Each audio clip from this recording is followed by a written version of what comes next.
राधे राधे बच्चों। तो आज हम लेकर आए हैं आप सभी के लिए एसएसआर रीजन का नेक्स्ट पार्ट। और आज के पार्ट में हम मॉडर्न फिजिक्स के एसएसआर स्टेटमेंट बेस्ड क्वेश्चन करने वाले हैं जो प्रीवियस ईयर में आए हुए क्वेश्चन हैं। इनके अंदर भी हम आज एटॉमिक फिजिक्स का करेंगे SSR reason statement based question. तो करते हैं lecture start. My name is Manoj Jangid and this is your cute सा प्यारा सा चैनल स्टूडेंट वाला। इसके अंदर हमारा छोटा सा एज्यूम रहता है कि आप अपनी थ्योरी है या फिर एनसीईआरटी को पढ़कर आते हैं, नहीं भी पढ़कर आ रहे हैं, तो हम आपको क्वेश्चन वाइज कॉन्सेप्ट बताते हुए चलेंगे और इंपॉर्टेंट एसएसआर रीजन किस प्रकार से बन सकता है और वो कैसे पूछ सकता है क्वेश्चन, वो भी आपको बताते हुए चलेंगे। तो इसके अंदर आप क्वेश्चन को पॉज करेंगे और एक बार स्वयं से ट्राई करेंगे, ठीक है। तो इसके अंदर क्वेश्चन में क्या बोला गया है वो देखते हैं। बोला बताते हैं as an electron makes to transition from excited state. ये कंडीशन देखना है, इलेक्ट्रॉन है वो क्या कर रहा है, मैक्स ट्रांजिशन कर रहा है एक्साइटेड स्टेट से to ground state. Excited state से कहाँ आ रहा है, ग्राउंड स्टेट के अंदर आ रहा है। और किसके लिए बात कर रहे हैं, हाइड्रोजन के लिए कर रहे हैं, या फिर लाइक एटम हो जाएगा, या फिर आयन के लिए आ जाएगा। अब ऐसा क्वेश्चन है जो हमारे बच्चे कंटिन्यूस लेक्चर ले रहे हैं वो देख रहे हैं, मन ही मन मुस्कुरा रहे हैं। उनको पता है कि ऐसा क्वेश्चन हम कर सके हैं, हम ऐसा क्वेश्चन प्रीवियस लेक्चर में कर चुके हैं। अगर जिन्होंने नहीं भी देखा तो उनको भी बताएंगे कि ये क्वेश्चन किस प्रकार से हुआ है, ताकि आप वो पहले वाला क्वेश्चन देखते ही कर दो। इसे रिलेटेड और कैसे भी क्वेश्चन बने ताकि आप देखते हुए उसको कर दो। तो इसके अंदर बोला गया है कि जो इलेक्ट्रॉन होता है वो इलेक्ट्रॉन का एक्साइटेड स्टेट से लोअर स्टेट के अंदर आ रहा है। तो इसके लिए हमारे पास जो एनर्जी होती है, काइनेटिक एनर्जी होती है, टोटल एनर्जी होती है और पोटेंशियल एनर्जी होती है। इनके मध्य जो रिलेशन निकलता है ये इंक्रीज करेंगी या डिक्रीज करेंगी, या फिर इनके अंदर कुछ भी चेंज देखने को नहीं मिलता है। किस प्रकार की क्या कंडीशन रहती है वो इसके अंदर हमें यहाँ बताना है। तो हमें पहले तो इनके फॉर्मूले पता होना चाहिए, पहले तो इनके फॉर्मूले पता होने चाहिए। जिसको आ रहा है वो इसके अंदर टिक करके आगे बढ़े। अब इसके अंदर देखो हम फॉर्मूले बताते हैं। पहले फॉर्मूला हमारा देखते हैं, टोटल एनर्जी का फॉर्मूला देख लेते हैं। टोटल एनर्जी का फॉर्मूला होता है नेगेटिव साइन में एम जेड स्क्वायर एक की power 4 upon 8 pi square N square epsilon naught का स्क्वायर, ठीक है। फिर काइनेटिक एनर्जी का देखेंगे वो आ जाएगा एम जेड स्क्वायर एक की power 4 upon 8 pi square epsilon naught का स्क्वायर इंटू एन का स्क्वायर आ जाएगा। फिर पोटेंशियल एनर्जी का फॉर्मूला देखेंगे तो वो आ जाएगा एम जेड स्क्वायर एक की power 4 upon 4 pi square N square epsilon naught का स्क्वायर, ठीक है, नेगेटिव साइन में।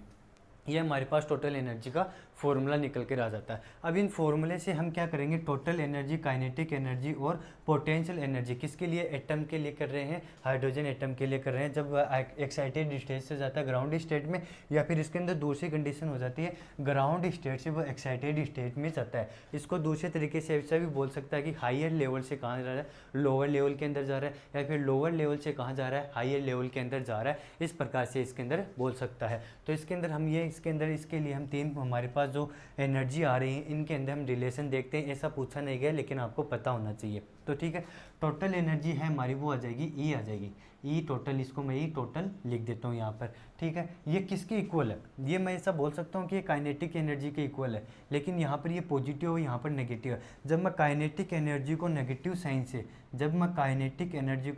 साइन से मल्टीप्लाई कर दूंगा तो हमारी टोटल एनर्जी और काइनेटिक एनर्जी दोनों इक्वल हो जाएंगी, ठीक है।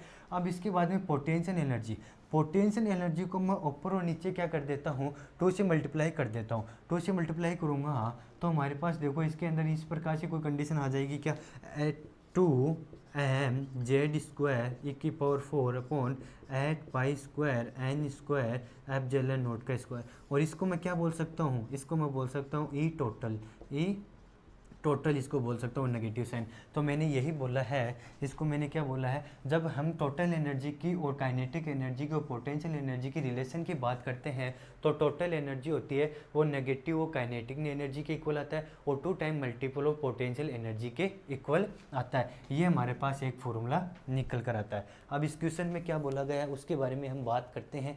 क्वेश्चन के अंदर क्या बोला गया है उसकी बात करते हैं, उसकी बात करेंगे तो उसके अंदर देखो क्या बोल रहा है, वह क्या कर रहा है, एक्साइटेड मतलब हायर एनर्जी लेवल से लोअर एनर्जी लेवल के अंदर आ रहा है। तो मैं यहाँ पर एनर्जी लेवल बना देता हूँ, ये हमारे पास आ जाएगा, ज़्यादा नहीं बनाएंगे, एक बार समझाने के लिए बनाएंगे।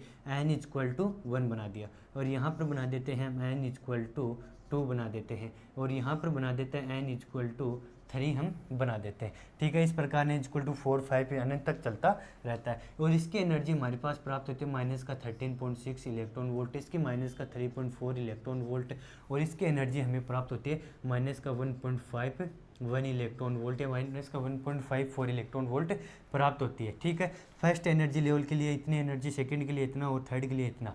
अब वो क्या कर रहा है, हमारे पास आ रहा है एक्साइटेड स्टेट। हम एक्साइटेड ये स्टेट मान लेते हैं 2 से, वो हमारे पास कहाँ आ रहा है, फर्स्ट के अंदर आ रहा है, ग्राउंड स्टेट के अंदर आ रहा है, फर्स्ट के अंदर आ रहा है। तो अब इसके अंदर एनर्जी इंक्रीज करेगी या डिक्रीज करेगी वो हमें बताना है।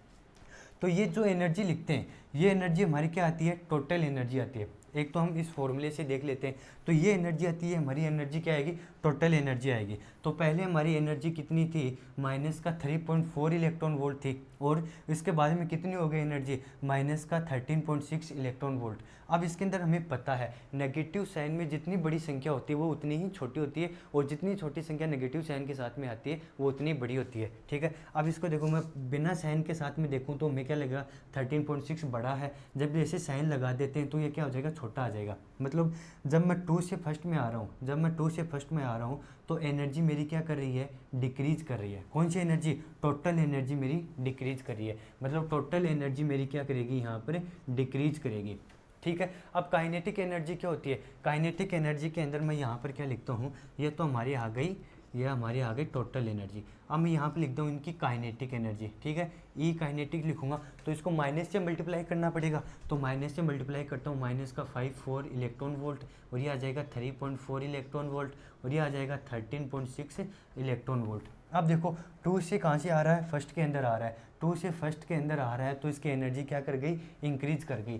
तो काइनेटिक एनर्जी क्या कर जाएगी, इंक्रीजेज कर जाएगी। ठीक है, पोटेंशियल एनर्जी क्या होती है, इसी का 2 टाइम्स मल्टीपल हो जाएगा, मतलब इनको 2 टाइम्स मल्टीपल कर देंगे तो हमारे पास पोटेंशियल एनर्जी कितनी हो जाएगी, पोटेंशियल एनर्जी इसको 2 टाइम्स मल्टीपल आ जाएगा हमारे पास टोटल एनर्जी से। तो टोटल एनर्जी नेगेटिव में है, तो नेगेटिव में ये आ जाएगा 6 पॉइंट समथिंग आ जाएगा, और ये आ जाएगा 26 आ जाएगा। तो पर नेगेटिव है तो ये बड़ा ही हुआ, और ये उससे छोटा है, तो इसके अंदर क्या कर रहा है, बड़े से में छोटा आ रहा है, तो ये क्या कर रहा है, इंक्रीज ही करेगी। नेगेटिव साइन के साथ में ये इंक्रीज करती है।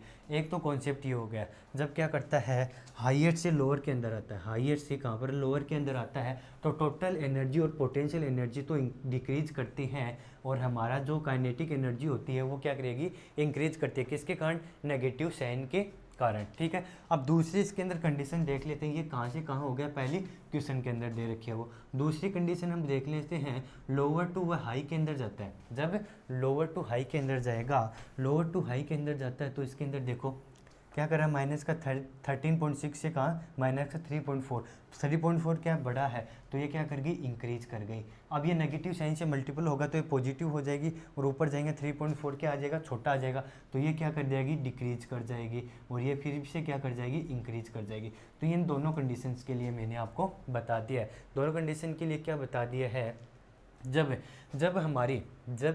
कोई एटम है वो क्या कर रहा है, एक्साइटेड स्टेट से ग्राउंड स्टेट के अंदर आता है, तो उसकी टोटल एनर्जी और पोटेंशियल एनर्जी डिक्रीज करती है, और काइनेटिक एनर्जी उसकी इंक्रीज करती है। और लोअर स्टेट से कहाँ जाएगा, हायर स्टेट के अंदर जाता है, तो टोटल एनर्जी और पोटेंशियल एनर्जी तो उसकी इंक्रीज कर जाती है, और काइनेटिक एनर्जी उसकी डिक्रीज कर जाती है ड्यू टू नेगेटिव साइन। एक तो फॉर्मूला ये हो गया। ठीक है, अब दूसरा इसको हम ये इस फॉर्मूले से भी समझाते हैं, जिसको इससे समझ में आ गया वो आगे बढ़े, और जो फॉर्मूले से समझना चाहता है वो इसको देखें। फॉर्मूले से देखेंगे तो हम ऐसा बोल सकते हैं क्या, जो ई है वो डायरेक्टली प्रोपोर्शनल होता है 1/n² के।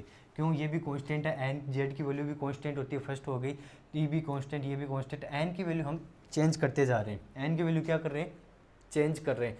अब एन की वैल्यू हम चेंज करें तो जैसे जैसे देखो मैं नंबर, ये जो एक्स नंबर है ये बढ़ाऊंगा, देखो ये यदि नंबर इंक्रीज कर रहा हूँ, मतलब मैं क्या कर रहा हूँ, लोअर से हाई के अंदर जाता हूँ, तो हमारी एनर्जी है वो क्या करेगी, डिक्रीज करेगी। नंबर बढ़ाने पर एनर्जी डिक्रीज करेगी। अब डिक्रीज कर रही है कि, ये देखते हैं नंबर बढ़ाने पर हमारी एनर्जी डिक्रीज कर रही है क्या। देखो जब मैं क्या कर रहा हूँ, लोअर से हाई जाते हैं, लोअर से हाई जाते हैं, तो काइनेटिक एनर्जी हमारी ये किसके लिए आ जाएगा, काइनेटिक एनर्जी के लिए। तो काइनेटिक एनर्जी हमारी यहाँ क्या कर रही है, डिक्रीज कर रही है। ठीक है, अब ये डिक्रीज कर रही है, और जैसे ही नेगेटिव साइन के बारे में बात करेंगे, तो नेगेटिव साइन से इसको मल्टीप्लाई करने पर ये दोनों क्या हो जाएंगी, डिक्रीज हो जाएंगी। नेगेटिव साइन से मल्टीप्लाई करने पर ये डिक्रीज हो जाएंगी। अब क्वेश्चन के अंदर बात दे रखी है हमें, कहाँ से कहाँ आ रहा है, हाँ वह जा रहा है, नंबर्स को क्या कर रहा है, डिक्रीज कर रहा है। हाई से कहाँ आ रहा है, लो में, तो नंबर्स को इंक्रीज डिक्रीज कर रहा है, तो ये क्या करेगा, इंक्रीज करना चाहिए। ये डिक्रीज करेगा तो ये क्या करेगा, इंक्रीज करना चाहिए। तो इसके काइनेटिक एनर्जी के ऊपर जाते हैं, ये इंक्रीज कर रहा है, ये डिक्रीज कर रहा है, तो ये इंक्रीज कर रहा है, तो ये क्या कर रही है, डिक्रीज कर रही है। अब नेगेटिव साइन से मल्टीप्लाई करेंगे तो ये क्या कर जाएगा, ये कर जाएंगे डिक्रीज कर जाएंगे, ये कर जाएंगे डिक्रीज। इस प्रकार से इस फॉर्मूले से में भी एक क्वेश्चन कर सकते हैं। अब इससे अगला क्वेश्चन लाते हैं, और ऐसा ही क्वेश्चन क्या है, अब इसके अंदर मैंने आपको बहुत क्वेश्चन बता दिए हैं। अब इसके साथ में एक बात और बताते हैं, जो एनर्जी होती है वो इसके भी क्या इस प्रकार से भी निकाला जाता है। कई बार क्या बोलेगा, जो एनर्जी होती है वो 1/n1 का स्क्वायर माइनस 1/n2 का स्क्वायर, इस प्रकार से भी निकाली जाती है। यहाँ पर ये फॉर्मूला अप्लाई नहीं होगा, लेकिन ये बोल देगा कि कोई इलेक्ट्रॉन n से 2 से फर्स्ट में आ रहा है, 3 से फर्स्ट में आ रहा है, एंड इन्फिनिटी से फर्स्ट के अंदर आ रहा है, तो इनकी एनर्जी किसकी सबसे ज़्यादा होगी, एनर्जी जो इनके एनर्जी गैप है, ये एनर्जी गैप किसका सबसे ज़्यादा होगा, तो सबसे ज़्यादा गैप इसका फर्स्ट और 2 का ही होता है। सबसे ज़्यादा एनर्जी गैप किसका होता है, फर्स्ट 2 में या 2 से फर्स्ट के अंदर ही हमें मिलेगा। ऐसा क्वेश्चन है ना, वो बहुत ज़्यादा जेई के अंदर, मीट के अंदर क्वेश्चन के अंदर पूछा गया है ऐसा क्वेश्चन। इसके अंदर आपको बनाकर दे देता है, NN से आ जाती है, 3 से आ जाती है, 4 से आ जाता है फर्स्ट के अंदर, फिर ऐसा भी बोल देता है जो 4 से 3 में आ रहा है, और इसके अंदर बोल देगा कि 2 से फर्स्ट में आ रहा है, तो किसकी एनर्जी गैप है वो सबसे ज़्यादा होगा, तो 2 से फर्स्ट में सबसे ज़्यादा होता है, उसके बाद में तो धीरे धीरे कम होते चले जाते हैं। तो आप ही यहाँ पर देख सकते हो, माइनस का 13.6, 3.4, 1.5, 0.85, फिर आ जाएगा 0.54। इस प्रकार से क्या कर रही है, इनके मध्य का गैप कम होता चला जाता है। इसके बाद में एनर्जी गैप क्या होता है, कम होता चला जाता है। तो इसके अनुसार हमारे जो फर्स्ट से सेकंड या सेकंड से फर्स्ट में हमें एनर्जी गैप सबसे ज़्यादा मिलेगा। सबसे इंपॉर्टेंट क्वेश्चन ही ये जो लेक्चर में बता रहे हैं हम कि इंपॉर्टेंट क्वेश्चन के लेकर आ रहे हैं, तो इसके अंदर आपको ध्यान रखना है। तो इसके अंदर मैंने आपको एक क्वेश्चन में 4 से 5 स्टेटमेंट क्वेश्चन बता दिए, इनको आपको ध्यान रखना है। अगला क्वेश्चन लेकर आ रहे हैं और वो उसको आपको स्वयं से ट्राई करना है एक बार।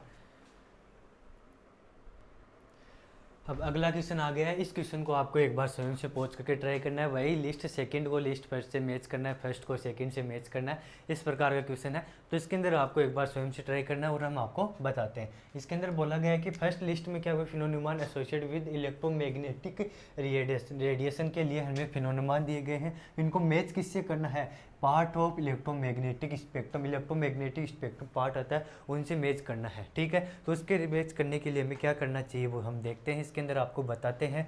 देखो पहले के अंदर क्या बोला गया है, doublet of sodium, doublet of sodium होता है। अब डबलेट ऑफ सोडियम होता है, उसके अंदर जो हमें वेवलेंथ प्राप्त होते हैं या फिर इसका जो यूज होता है, इसके अंदर हम एक बात और बोलते हैं, सोडियम डी लाइन भी बोला जाता है। इसको क्या बोला जाता है, सोडियम डी लाइन भी बोला जाता है। और ये जो हमारे स्पेक्ट्रम के अंदर आती है, जिस भी इलेक्ट्रोमैग्नेटिक स्पेक्ट्रम आती है उसको हम बोलते हैं एक्स रेज। तो इसके अंदर कहाँ पर एक्स रेज, डी के अंदर है, तो फर्स्ट वाला है उसके अंदर डी आ जाएगा। जो डबलेट सोडियम है उसके अंदर हमारे पास डी लाइन भी प्राप्त, सोडियम डी लाइन प्राप्त होती है, और एक किसकी रेंज में होती है, एक्स रेज की रेंज में होती है। तो फर्स्ट के साथ में कौन आ जाएगा, डी आ जाएगा। यदि ऑप्शन का साथ में कैंसिल करते हुए चलना है तो कैंसिल करते हुए चलेंगे, या एक बार पहले बता देते हैं फिर कैंसिल करना भी सिखा देंगे, ठीक है। ठीक है, अब सेकंड में देखा क्या है, wavelength corresponding to temperature associated with the isotope radiation filling all space. अब इसको हम उल्टा पढ़ते हैं, जैसा दे रखा है वैसा नहीं पढ़कर इसे उल्टा पढ़ते हैं। क्या कर रहा है, जो बोल रहा है कि फिलिंग ऑल स्पेस, पूरी स्पेस को भरने वाला, फिल करने वाला आइसोटोपिक रेडिएशन होती हैं, उनकी वेवलेंथ किसके, उनकी wavelength corresponding to the temperature, उनकी जो टेम्परेचर है, पूरे जो स्पेस को भरने वाली आइसोटोप्स वेवलेंथ है, उनको टेम्परेचर के रेस्पेक्ट में हमें जो वेवलेंथ मिलती है वो हमें किस स्पेक्ट्रम में मिलेगी वो बताना है। तो जो हमारे पास इस प्रकार की कंडीशन प्राप्त होती हैं, इसके अंदर जो हमारे पास जो मतलब पूरे स्पेस को भरने के लिए आइसोट्रोपिक हमारे पास जो हमारी रेडिएशन प्राप्त होती है टेम्परेचर के रेस्पेक्ट में, उनकी वेवलेंथ होती है, वो किसके अंदर विजिबल करती हैं, वो होती है हमारी शॉर्ट रेडियो वेव होती हैं। वो कौन सी होंगे, शॉर्ट रेडियो वेव होती हैं। शॉर्ट रेडियो वेव की रेंज में आती है, वो वेवलेंथ किसकी रेंज में आती है, शॉर्ट में प्राप्त होती है। किसके अंदर प्राप्त होती है? जो ये प्राप्त होगा इसके अंदर जो हमें वेवलेंथ प्राप्त होती है वो वेवलेंथ की रेंज होती है शॉर्ट रेडियो वेव की रेंज की प्राप्त होती है। इसके बाद में मतलब प्राप्त हो गया, सेकंड के अंदर क्या आएगा? सी आएगा। थर्ड में क्या प्राप्त हो गया? Wavelength emitted bye atomic hydrogen. Atomic hydrogen के द्वारा जो वेवलेंथ इमिट की जाती है, किस कंडीशन में? इसके अंदर इंटरसेलर कंडीशन के अंदर, इंटरसेलर स्पेस के अंदर। तो इंटरसेलर स्पेस के अंदर अधिकांश जो हमारे पास मैक्सिमम जो हाइड्रोजन एटम होते हैं वह किस अवस्था में पाए जाते हैं? कूलिंग अवस्था में पाए जाते हैं। और वहाँ पर टेम्परेचर का थोड़ा बहुत भी चेंजमेंट करने पर वो वेवलेंथ इंक्रीज करते हैं या फिर इमिट करते हैं। वो वेवलेंथ हमें किस रेंज में प्राप्त होती है? वो वेवलेंथ हमें विजिबल रेडिएशन की रेंज में प्राप्त होती है। तो थर्ड के अंदर हमारे पास क्या आ जाएगा? ए आ जाएगा। यह कंडीशन किसके लिए है? ये कंडीशन इंटरसेलर स्पेस के लिए, अंतरतारकीय स्पेस के लिए ही आती है। ठीक है। फोर्थ में बोला गया wavelength of radiation arising from two close energy level in the hydrogen. जब इसके अंदर बताना है वेवलेंथ ऑफ रेडिएशन, वो उसकी रेडिएशन की वेवलेंथ बतानी है अराइजिंग फ्रॉम, जो हमें प्राप्त होती है टू क्लोज एनर्जी लेवल। दो क्लोज एनर्जी लेवल से हमें जो हाइड्रोजन के दो क्लोज एनर्जी लेवल से हमें जो रेडिएशन प्राप्त होती है उसकी वेवलेंथ के बारे में बताना है। तो हम जानते हैं जब एनर्जी लेवल दो होते हैं तो फर्स्ट में जाएगा या सेकंड में जाता है, तो इसके अंदर हमें एनर्जी गैप प्राप्त होता है। उस एनर्जी गैप से प्राप्त हमारी जो रेडिएशन होती है वह हमें किस रेंज की मिलती है? माइक्रोवेव की रेंज की मिलती है। तो देखो फोर्थ में कौन आ जाएगा? बी आ जाएगा।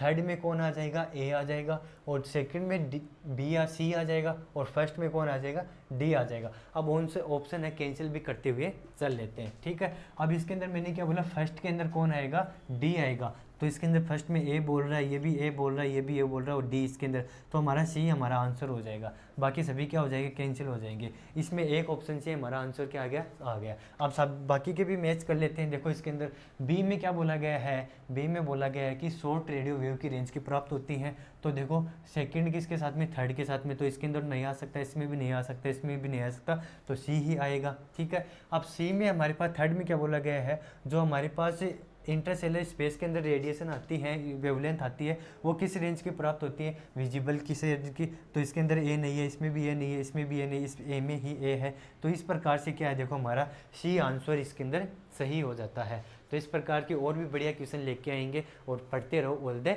Very best.